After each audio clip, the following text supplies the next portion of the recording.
In 1967, American forces in South Vietnam launched a series of powerful attacks on the Vietnamese communist guerrillas. The aim was to take the war to the NLF's biggest units by attacking their bases in overwhelming strength.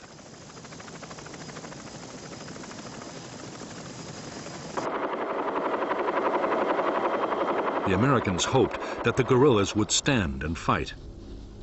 They could then annihilate them with vastly superior firepower.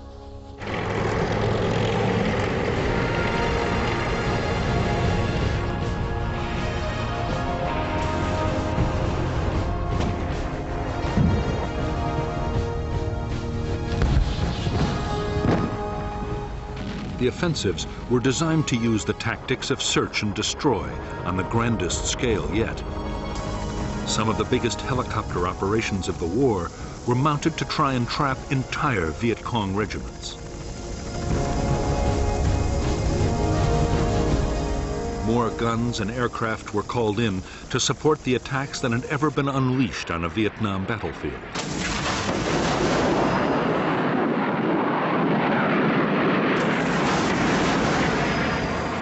The Americans meant to damage the Viet Cong so badly they would be unable to carry on the war. In fact, the Americans would fail to wipe out the Viet Cong's biggest units. Despite heavy losses in men and equipment, the guerrillas would return even stronger, ready to launch their own offensive campaign.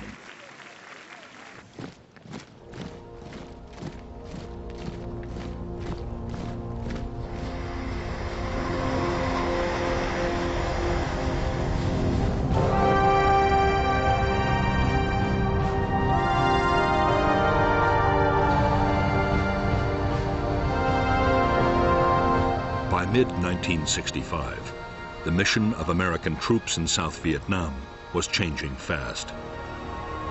They had come to secure air bases, but now they were actively looking for combat with the Viet Cong. On May 18, 1965, the 173rd Airborne Brigade, the first U.S. Army infantry unit to arrive in Vietnam, began operations.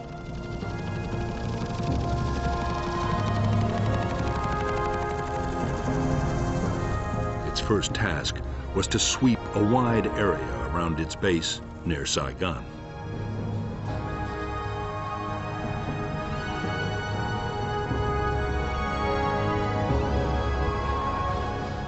The 173rd met no real resistance. There were thousands of Viet Cong troops in the Saigon area, but they remained elusive.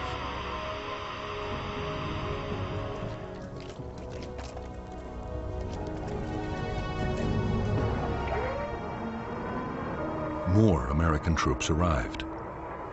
As the weeks went on, questions were asked about the whole policy. Was it wise to send a conventional army with its slow-moving, heavily armed infantry, its planes, its tanks, against guerrilla units that might be impossible to pin down?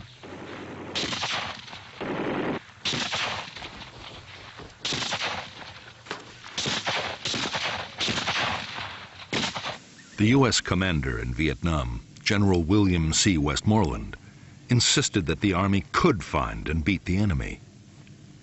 There were soon encouraging signs. In August 1965, in Operation Starlight, U.S. Marines surrounded a Viet Cong regiment of 2,000 men and defeated them in a full-scale battle.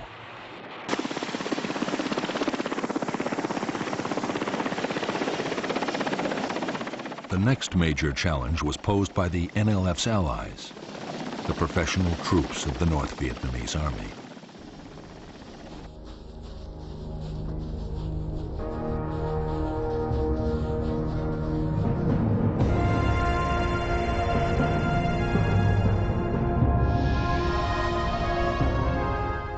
By September 1965, two North Vietnamese Army regiments, the 32nd and the 33rd, had moved down the Ho Chi Minh Trail and infiltrated from Cambodia into South Vietnam.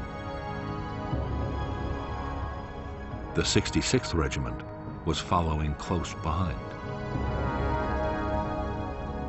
The plan was to take the provincial capital, Pleiku, and advance along Highway 19 to the coast at Quy Nhon, splitting the south in two.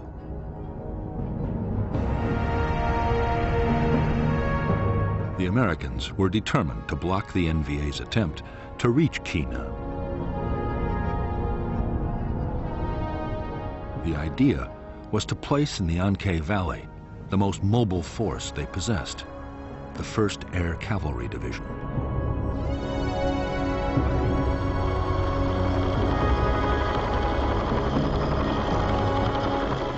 The Air Cavalry was the first formation anywhere in the world designed around the helicopter.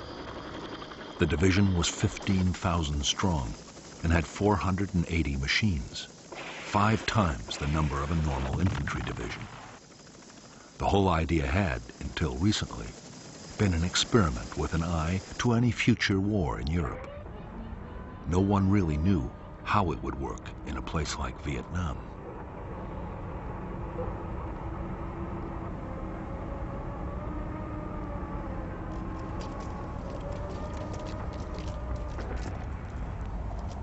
Combat units of the 1st Cavalry began to arrive at An-Khe in mid-September 1965. By October, the division was fully operational.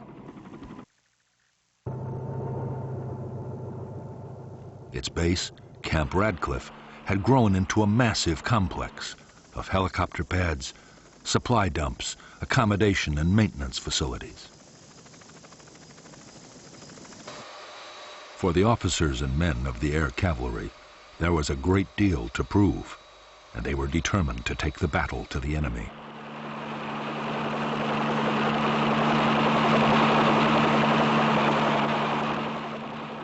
For their part, North Vietnamese Army commanders were just as keen for a fight as the Americans. Their 6,000 troops, already in the border area, meant to keep up the pressure on South Vietnamese government forces. At the same time, they aimed to find out how well U.S. troops would fight and how their own soldiers would cope with American weapons and tactics.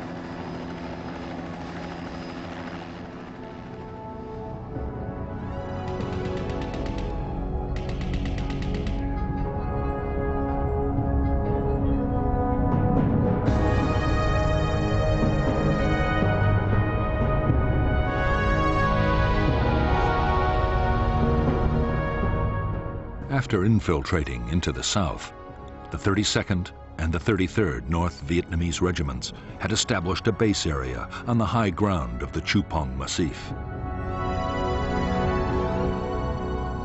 On October 20th, 1965, the 33rd Regiment laid siege to an American Special Forces camp at Plai Mai. After a siege that lasted 6 days, the South Vietnamese Army, backed by the U.S. Air Cavalry, secured that camp, and both NVA regiments withdrew to the Chupong. There they meant to join with the newly arrived 66th Regiment before renewing their campaign.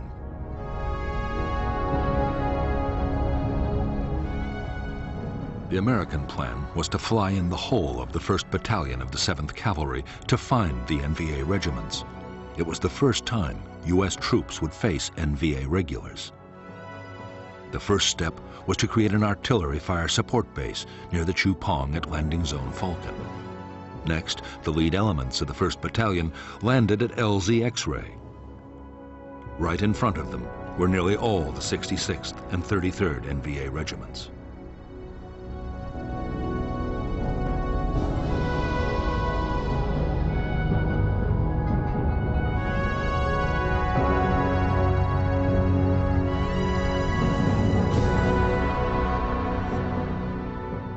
When Company B pushed towards the spur of the Chupong, it was attacked immediately, and a platoon was encircled. Company A was also pinned down by fierce fire before the rest of the 1st Battalion was landed.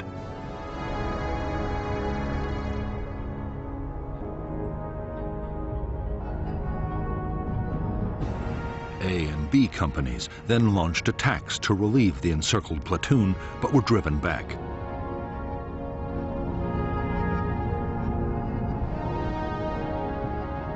The following morning, the Americans, reinforced by another company, were hit by waves of NVA troops.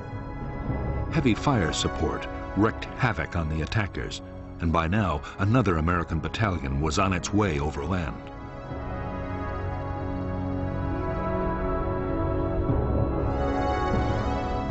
Conceding defeat, the shattered North Vietnamese regiments began to pull back towards the Y Trang Valley in the safety of Cambodia.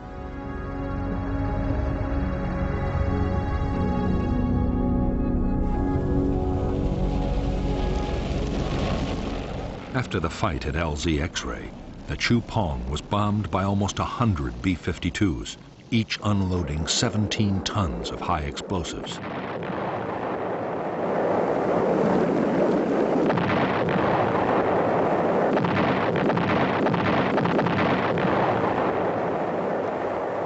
For the next 10 days, the NVA regiments were pursued relentlessly by the Americans.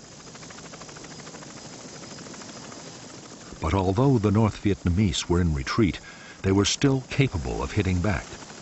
In one textbook ambush, mounted by a rearguard battalion of the 66th Regiment, 155 Americans were killed.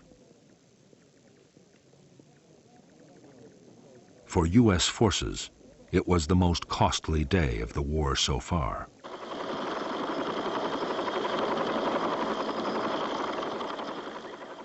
In the Battle of the Y Trang Valley and the Pleiku operation, the 1st Cavalry Division lost 300 dead. But the NVA had suffered much worse. 1,300 North Vietnamese soldiers had been killed and many more wounded. It was a clear-cut victory for the Americans.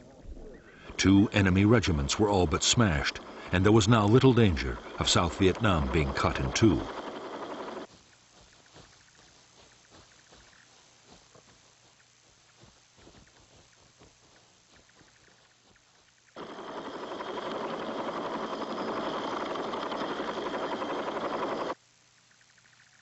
The Y Trang battle was a major boost for U.S. commanders.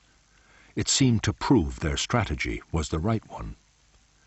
The enemy's big units could be made to stand and fight, and take heavy casualties in the process.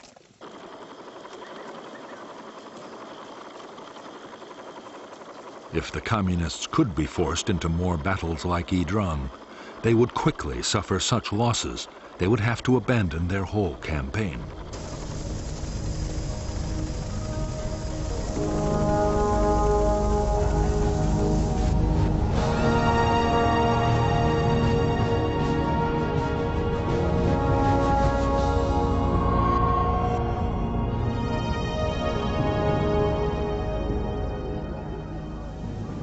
The final push to use American combat forces in South Vietnam had come from President Lyndon Johnson himself.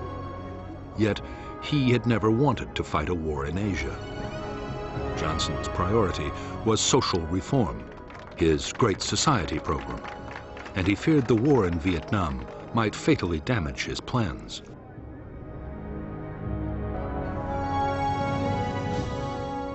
The problem for Johnson was that if the war grew unpopular, it could cost him the political support his program needed. On the other hand, if Vietnam was lost to communism, it would be just as damaging.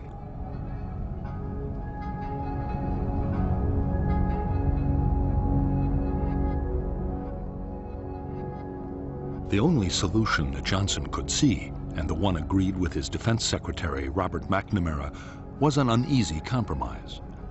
The U.S. would carry on fighting the war, but everything possible would be done to limit its impact on the American people.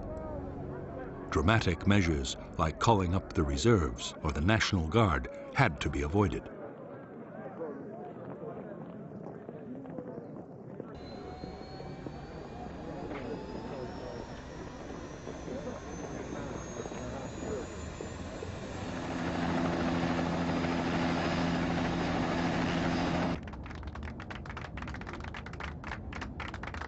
Above all, Johnson was determined to keep China and the Soviet Union out of the conflict in Vietnam. By now, both communist powers had nuclear weapons, and China had almost unlimited manpower.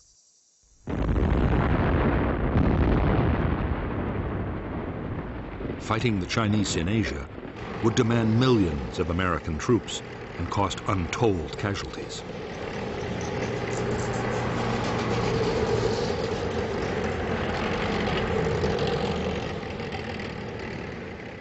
Johnson's solution was to fight a limited war.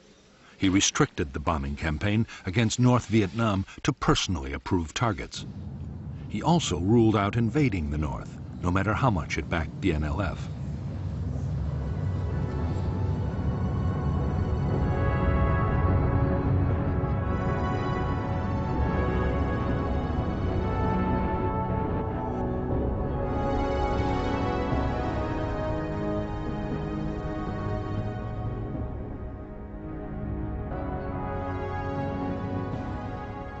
In fact, General Westmoreland, the U.S. commander in South Vietnam, had no desire yet to go into what he felt were communist sanctuaries in neighboring countries.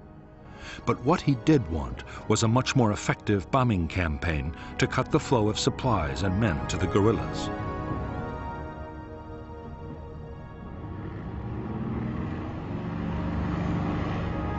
If that happened, Westmoreland was confident he could win. He would need more troops, but once he had built up his forces, he was sure he could seize the initiative.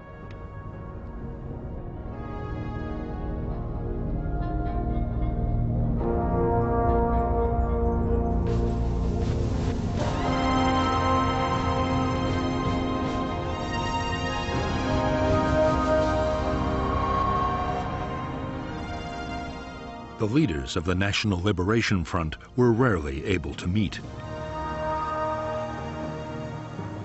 They were forced to gather in the strictest secrecy at a remote forest area near the Cambodian border.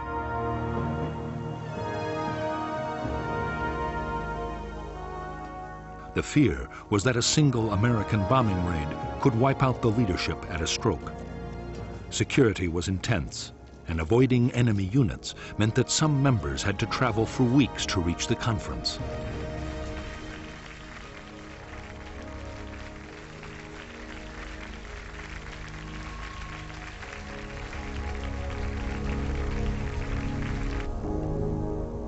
The Central Committee had 52 members and was led by the chairman, Nguyen Hue To. To was a French-educated lawyer and to many in South Vietnam, the acceptable moderate face of the Viet Cong.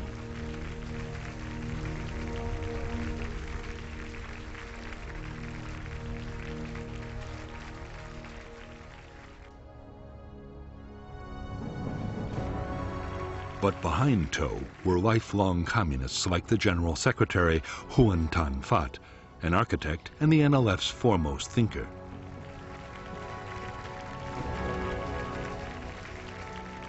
Another hardliner was the French-educated lawyer Tran Bu Kim, one of the NLF's founders.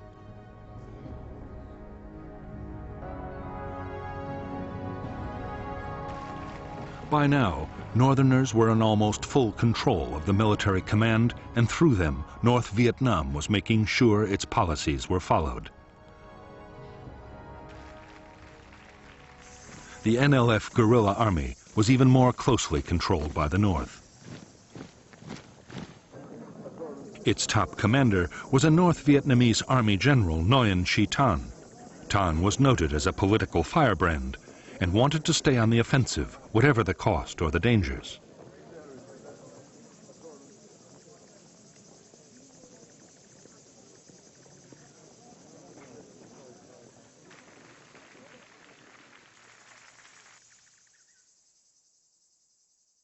Thanh was equal in rank to the North Vietnamese Defense Minister, General Giap, who favored a more cautious approach in the South, now that American firepower had entered the equation.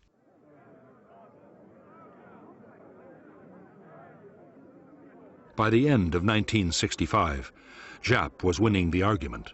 The result would soon be felt on the battlefields of South Vietnam.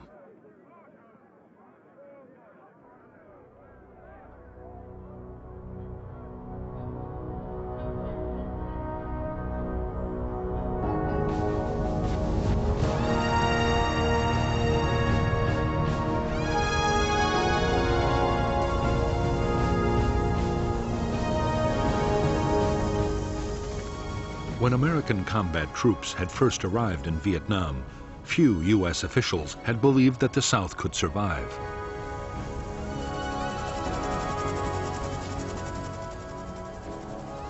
By the end of 1965, the picture had changed dramatically. The new government, led by Air Marshal Key, was growing in confidence. The arrival of American troops had given morale a huge boost, and there was no longer a danger that the communists could win quickly.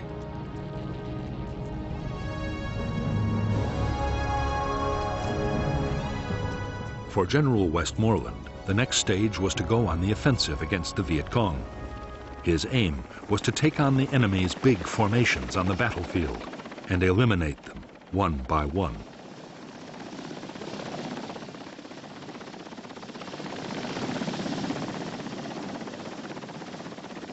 The tactics would be those of search and destroy, finding and trapping the enemy, then smashing his forces with massive firepower.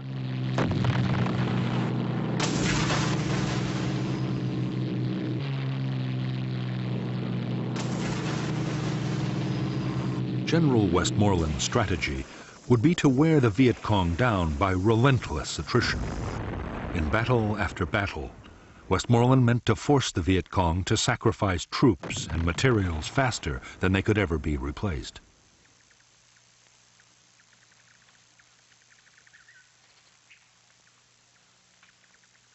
The measure of success would be the amount of supplies destroyed, the number of bases knocked out, and above all, the body count, the number of enemy soldiers actually killed in battle.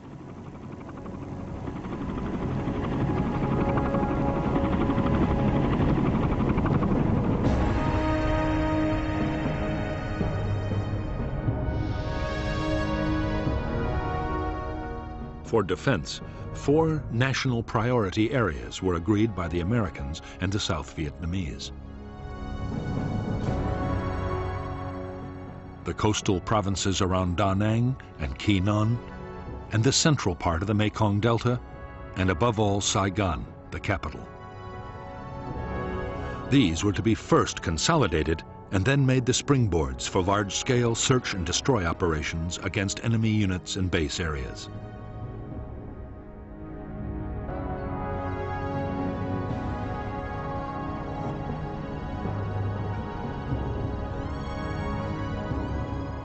The greatest Viet Cong concentrations in the whole of South Vietnam were known to lie between the capital and the Cambodian border. Through this area ran several strategic roads and the river routes into the capital.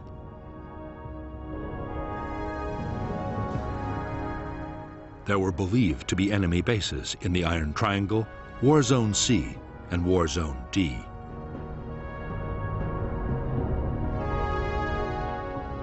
These base areas were the destination for most of the supplies and men that came down the Ho Chi Minh Trail, and it was these bases the Americans would have to attack if the Viet Cong were to be finally defeated.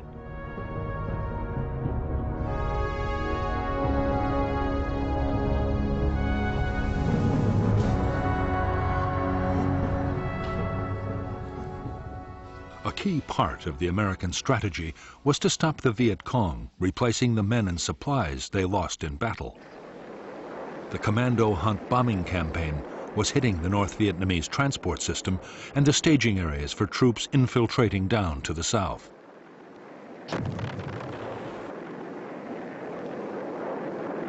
During 1965, U.S. aircraft had flown 55,000 individual sorties over the north.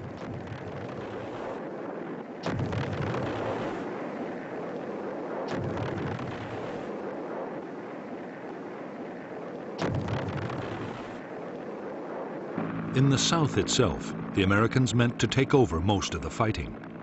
The U.S. forces were better armed and trained than South Vietnamese government troops.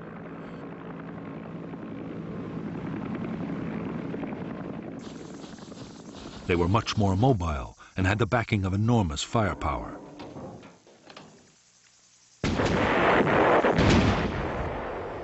Meanwhile, to the intense frustration of many South Vietnamese army commanders, Government forces would deal mainly with local security. Only elite units would take part in offensive operations.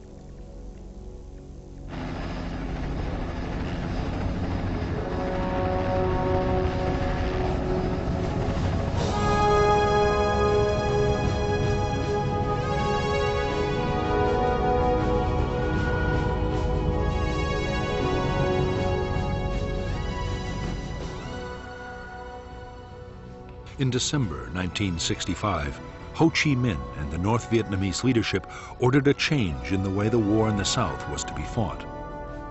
From now on, the Viet Cong would avoid pitched battles with the Americans unless the odds were clearly in their favor. There would be more hit-and-run attacks and ambushes.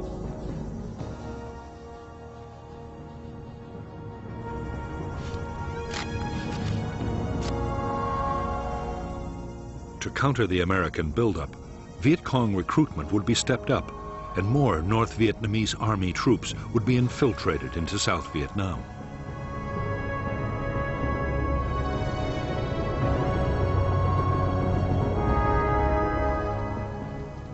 The Vietnamese communists, following the example of Chinese guerrillas before them, had always given the highest priority to creating safe base areas.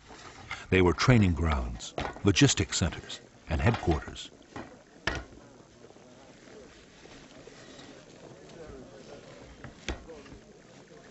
They also offered secure sanctuaries for times when the war might go badly.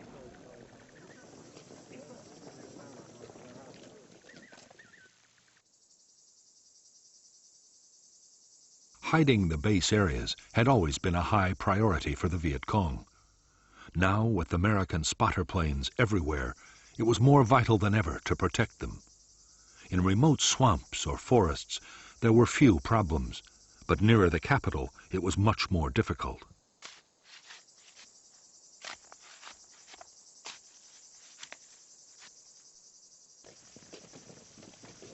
The answer was to build enormous warrens of underground tunnels. The biggest were in the Iron Triangle and in the Cu Chi district, only 20 miles from Saigon.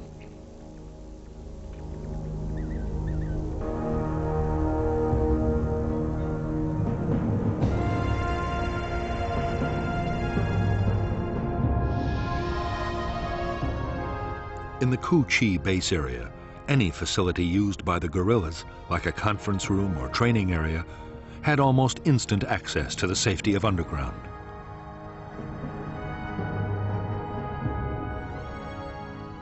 Hidden trapdoors led below, past guarded chambers to long passages. At regular intervals, branches led back to the surface and other secret entrances. Some openings were even concealed beneath the waters of streams or canals.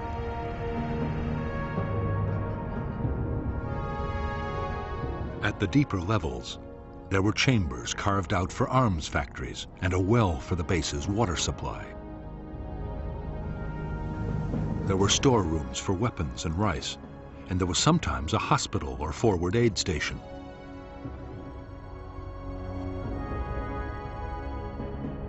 Long communication tunnels connected the base with other distant complexes. Base kitchens were always near the surface, with long carved-out chimneys designed to diffuse cooking smoke and release it some distance away.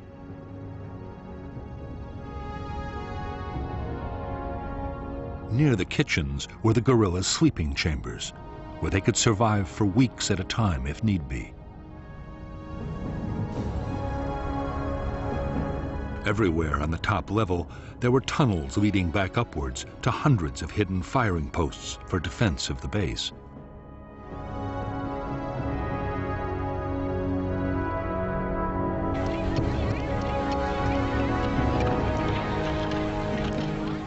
The base area at Cu Chi was a vast network with 200 miles of tunnels. There were other complexes too, big and small, scattered all over the country. Each villager in an NLF area had to dig a meter of tunnel a day. There was even a standard handbook specifying exactly how tunnels were to be built.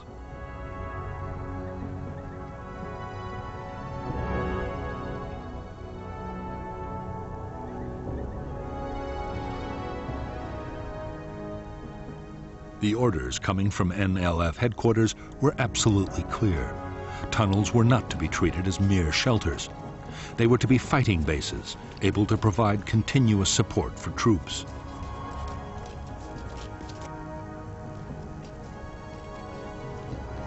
Even if the village was in enemy hands, the NLF beneath should still be fully capable of offensive operations.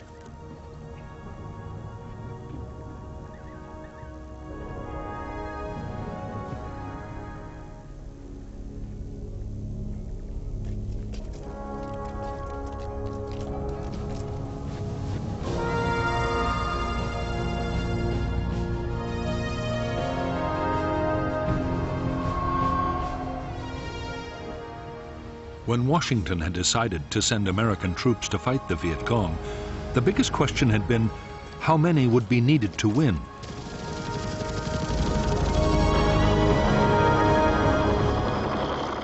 Military planners accepted that to win a war against guerrillas, an army needed to outnumber them 10 or even 15 to 1. But American generals were now arguing that the Viet Cong was no longer a guerrilla force, but a conventional army of big units.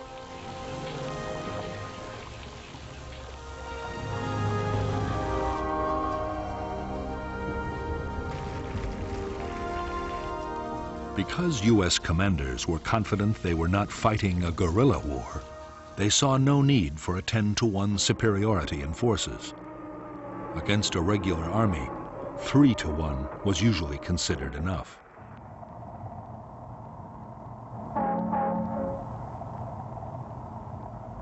$400,000 U.S. troops, plus the South Vietnamese army, would be just sufficient to reach that target.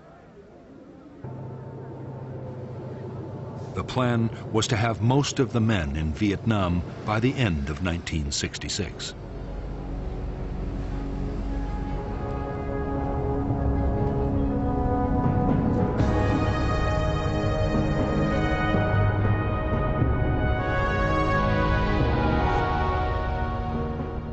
The South Vietnamese army had divided the country into 4 tactical zones, with an army corps in each.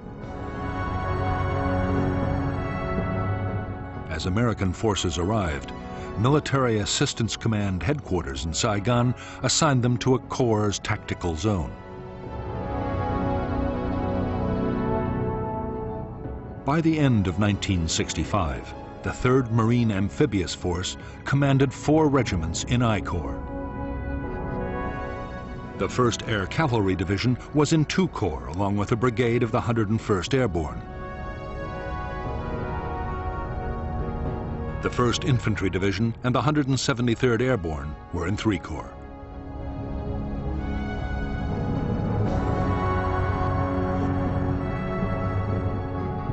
During 1966, the plan was to build up U.S. strength by 2 Marine regiments, 3 Army divisions, an armored cavalry regiment, and 2 light infantry brigades.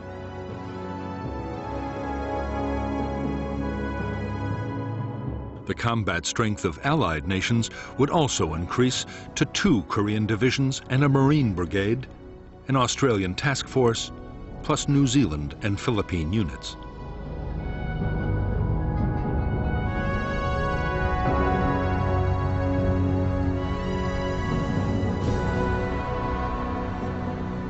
By late December 1965, almost 150,000 U.S. troops had arrived in Vietnam. The Air Force had over 500 aircraft at 8 bases. The huge scale of the buildup had placed an incredible strain on facilities and installations.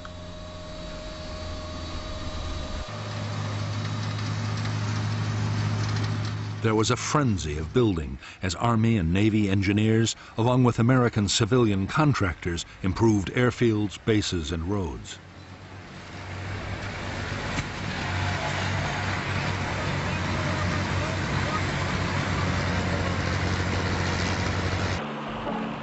The most ambitious construction project of all was a gigantic port and logistics base at Cam Ranh Bay.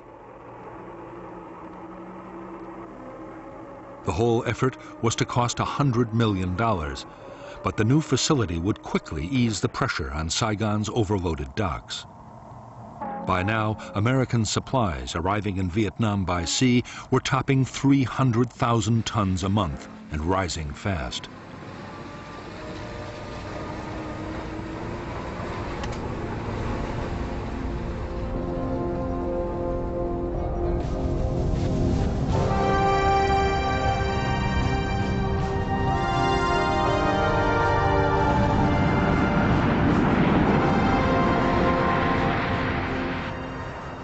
As the Cold War had produced one world crisis after another, the U.S. armed forces had been on a war footing almost continuously for 5 years.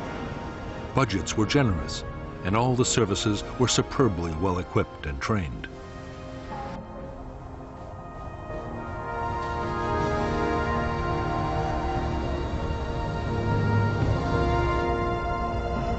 Many American officers and NCOs already had combat experience in Vietnam as military advisors.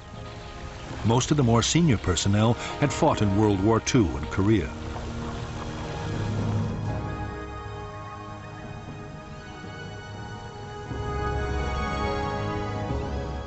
But for the enlisted men, many of whom were draftees, their training programs rarely prepared them for what was to come.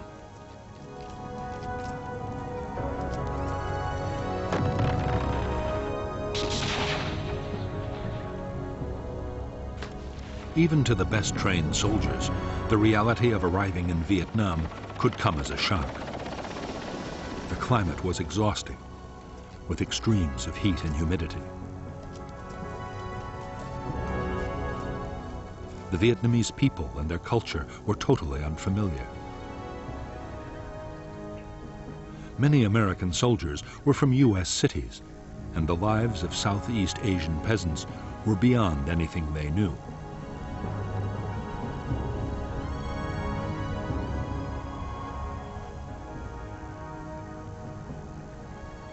But in spite of the strangeness of the world in which they had come to fight, at this stage morale was high amongst American troops in Vietnam. There was confidence in the Army's leadership, and most units had a strong sense of camaraderie. There was also the knowledge that a soldier's basic tour of duty was a finite 13 months and 14 days.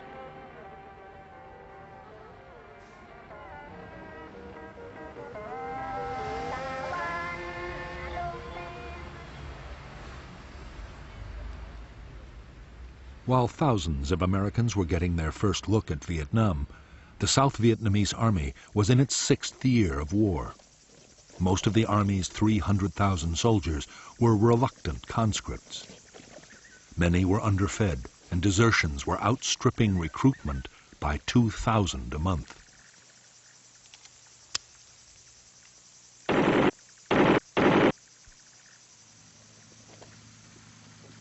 As for the officers, corruption was rife, and many sold their units food and supplies. The most senior commanders had nearly all been appointed for their political and family connections.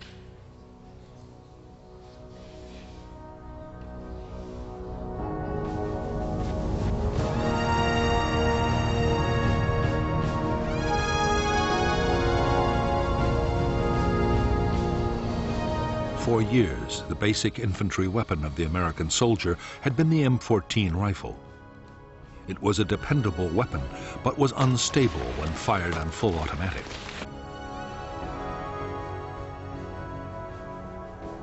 The M14 would stay in service with some units for a long time yet. But a new weapon was starting to reach the troops in Vietnam.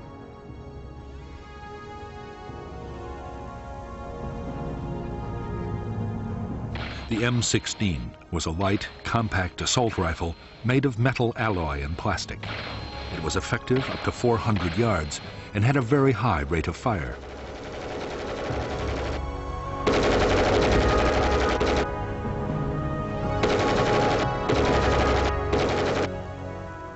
Although on paper the M16 seemed to offer the infantryman everything he could wish for in a rifle, the reality was very different on the battlefield.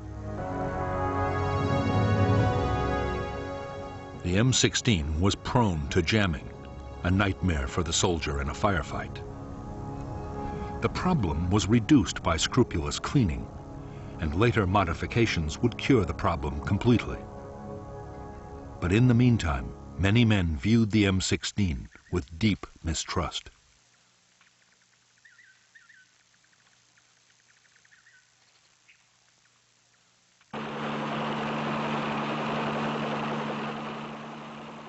In an American infantry platoon, the most valued weapon of all was the M60 machine gun. The M60 could fire more than 100 rounds a minute and had a range of 1,000 yards. The gun was usually operated by a two-man crew, but it could also be fired from the hip. The M60 was extremely robust and well suited to the harsh conditions of battle in Vietnam.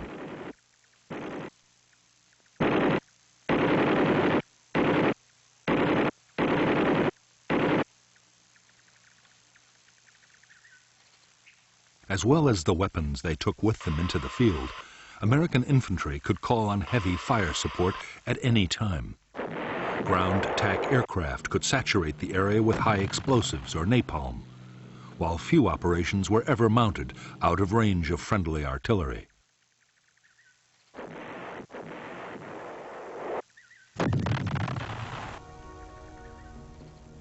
Unlike aircraft, guns were not affected by weather or visibility, and they were extremely accurate. The biggest American artillery pieces, the 175mm howitzers, could destroy a target at a range of 20 miles.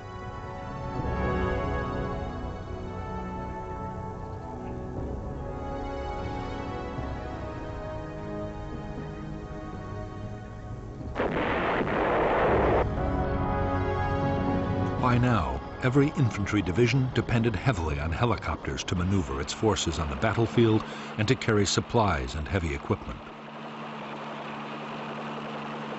For the Army, the basic infantry transport helicopter was the UH-1 Huey.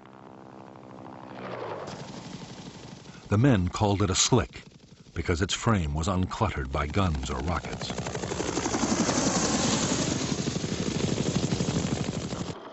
The Huey was able to carry 11 soldiers and their equipment. For protection, each helicopter had a door gunner with an M60.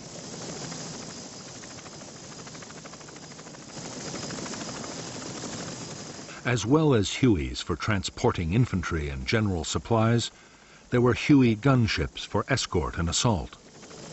The gunships were armed with a formidable array of rockets, machine guns, and grenade launchers.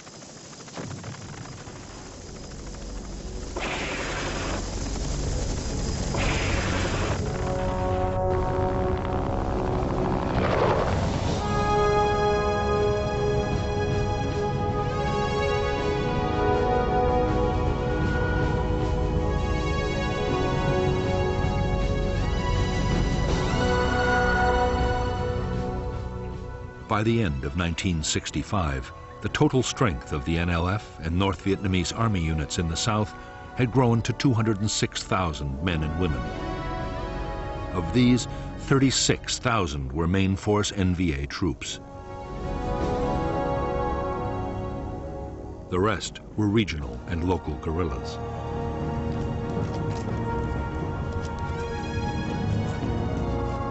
The main force Viet Cong units were used to launch large-scale offensives over a wide area. They were uniformed, full-time soldiers.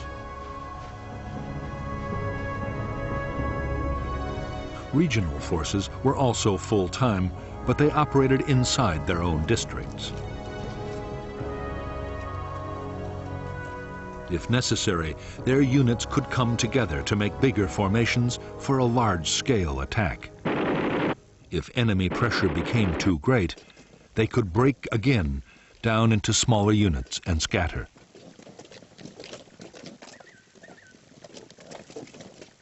As for the local guerrillas based in the villages, their main job was political. They were a constant reminder of the armed presence of the Viet Cong and worked to increase local support.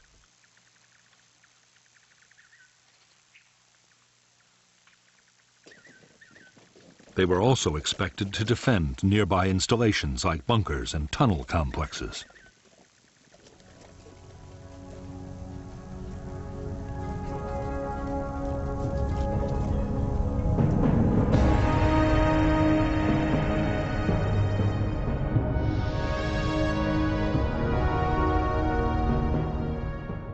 Viet Cong forces were commanded by the Central Office for South Vietnam, near the Cambodian border.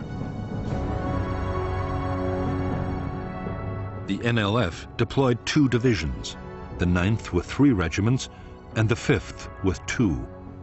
4 more regiments were independent main force units.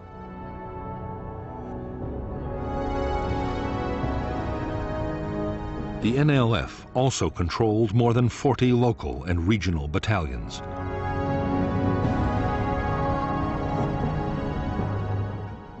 Further north, all communist operations were run by the North Vietnamese Army.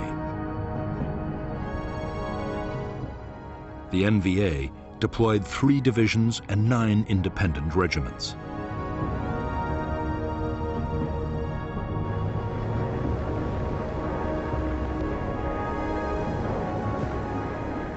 In 1965, American aircraft made tens of thousands of bombing attacks against the Ho Chi Minh supply trail and on logistic centers in North Vietnam.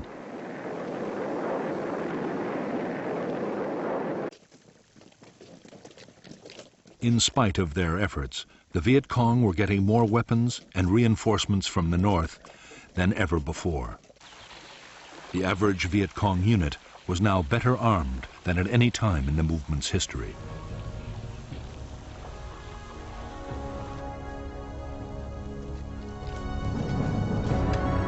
Although the guerrillas depended on the Ho Chi Minh Trail for arms, ammunition, and special equipment, 21 tons a day was enough to keep them fighting.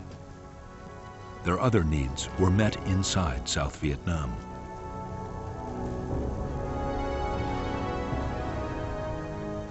To feed the troops, rice taxes were imposed on farmers, and every possible local resource was used and reused. Nothing was wasted. Even the American supplies and containers left behind on the battlefield were put to some military purpose.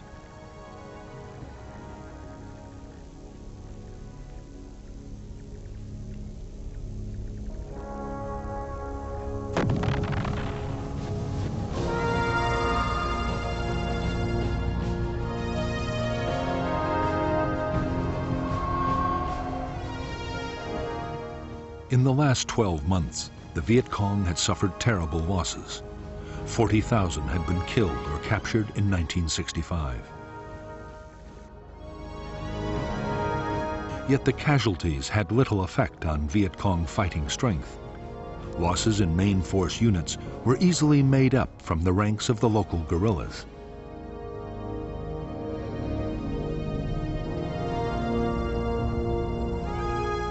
The biggest problem was the high casualty rate among officers.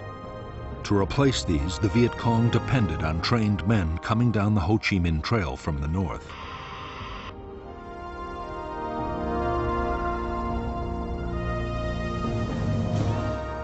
One in 10 Viet Cong were now northern, and the Viet Cong was increasingly run by the northerners right down to the village level.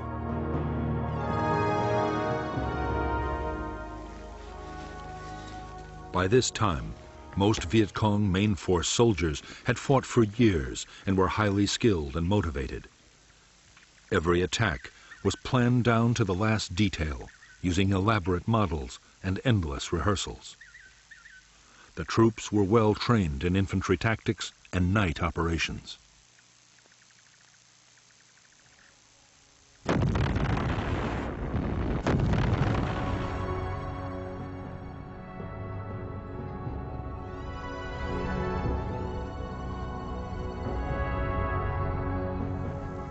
They were also masters of camouflage. While main force troops thought of themselves as professional soldiers, local Viet Cong were far less confident. Mostly the recruits were young teenagers, and while many were motivated by idealism, others had been pressured or shamed into joining. What many had in common were real doubts about their ability to fight heavily armed and well-trained American soldiers.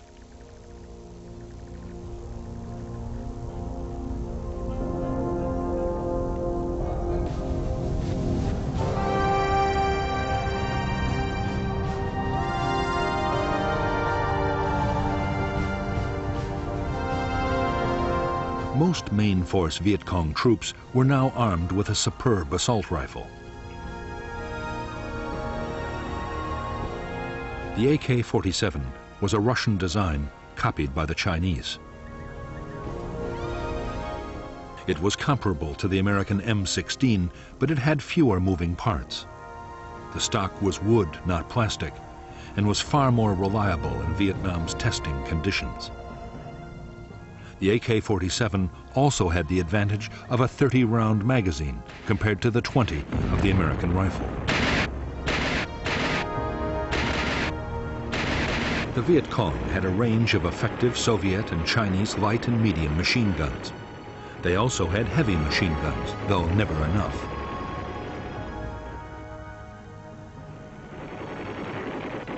The bigger weapons were especially valued for defense against American helicopters.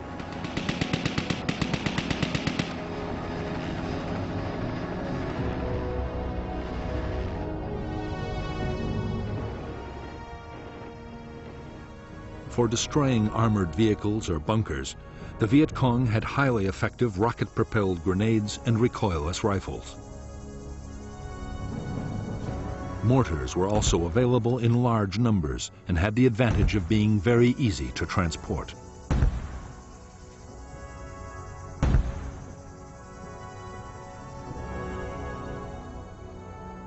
Many weapons, including booby traps and mines, were homemade in the villages. The materials ranged from scavenged tin cans to discarded wire, but the most important ingredients were provided by the enemy.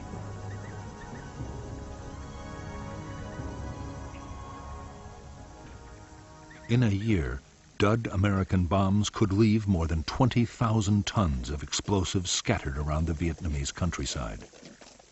After air raids, volunteers retrieved the duds, and the dangerous business of creating a new weapon began.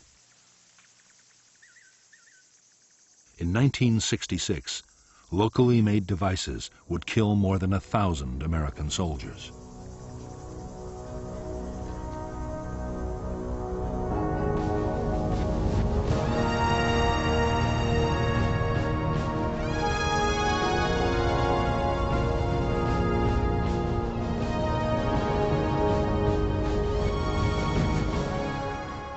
For General Westmoreland, the close of 1965 marked the end of the defensive stage of the American war in Vietnam.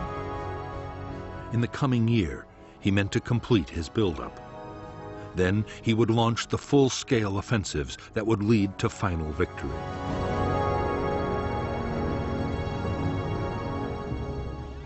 The key to Westmoreland's strategy was that communist main force units would be destroyed in set-piece battles by concentrated American firepower. Westmoreland was confident the Viet Cong would stand and fight. But there were some signs that the Viet Cong might be changing their tactics.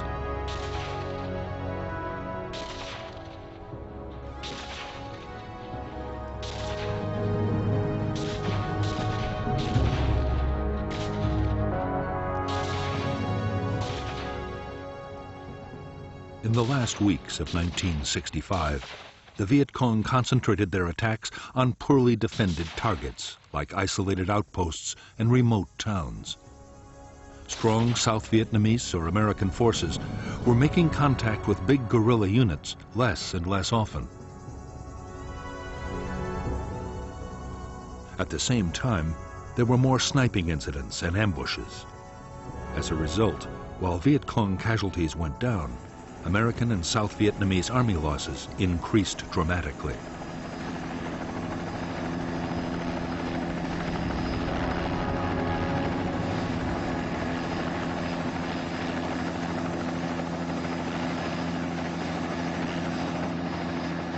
There was even more disturbing news in store for American commanders as 1965 came to a close. Washington's Defense Intelligence Agency reported that the Rolling Thunder bombing campaign against North Vietnam was failing.